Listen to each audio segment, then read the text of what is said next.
akan menjelaskan jawaban beberapa pertanyaan dari ketiga.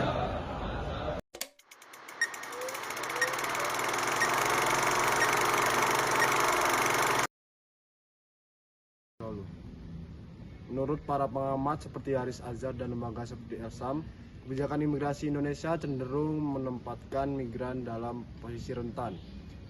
Dengan minimnya jaminan atas hak dasar seperti perlindungan hukum, proses deportasi yang transparan, dan kondisi penahanan yang manusiawi, walaupun digitalisasi layanan seperti e-visa dan m-paspor menunjukkan kemajuan dalam efisiensi, menurut akademisi seperti Dr. Agus Setiawan, belum ada integrasi prinsip hak asasi manusia secara menyeluruh dalam implementasinya. Di sisi lain, Indonesia juga belum memiliki kerangka hukum formal bagi pengungsi dan pencari suaka, sehingga menimbulkan kritik dari UNHCR dan Human Rights Watch atas perlakuan terhadap kelompok ini.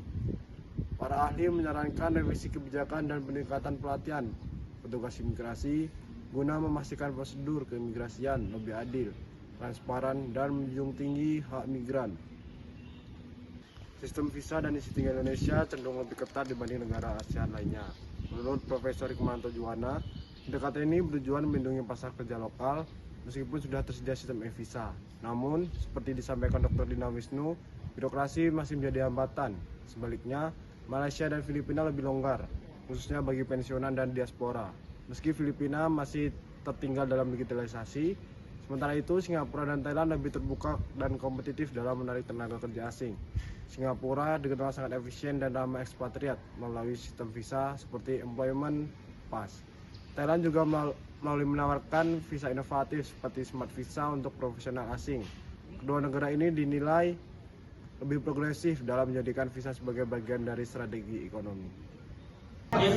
Menurut Doris Meissner, mantan Komisaris Immigration and Naturalization Service atau INS dan peneliti senior di Immigration Policy Institute, negara perlu modernisasi sistem keimigrasian dengan memanfaatkan teknologi canggih seperti biometrik dan pemrosesan data digital untuk meningkatkan efisiensi tanpa mengorbankan keamanan. Meissner juga menekankan pentingnya smart border yang mampu memfasilitasi arus orang yang sah dengan cepat sambil tetap memperkuat deteksi terhadap potensi ancaman. Dengan begitu, sistem keimigrasian dapat menjadi lebih responsif terhadap kebutuhan ekonomi dan sosial tanpa melemahkan fungsi perlindungan negara itu sendiri. Jika saya dipercaya menjadi seorang kepala kantor imigrasi, saya akan memprioritaskan reformasi administrasi melalui digitalisasi.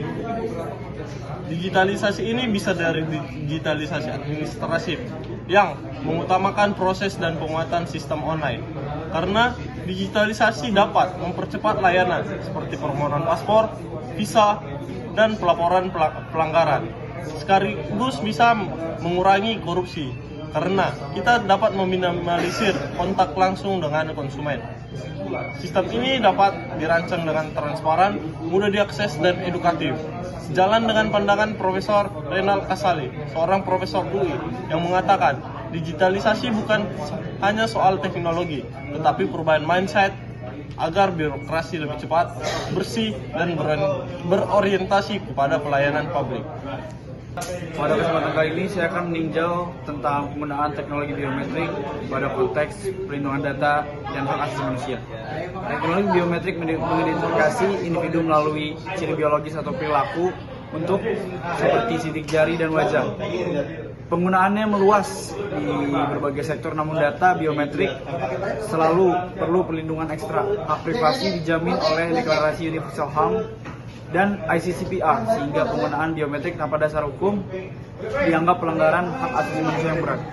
Pembatasan harus sah secara hukum, diperlukan, dan proporsional. GDPR dan UU Perlindungan Data Pribadi Indonesia mengatur perlindungan khusus untuk data biometrik. Jadi kesimpulannya, biometrik menawarkan keamanan dan juga efisiensi, tetapi harus dikelola dengan prinsip kehati-hatian agar tidak melanggar privasi dan hak asasi manusia yang ada.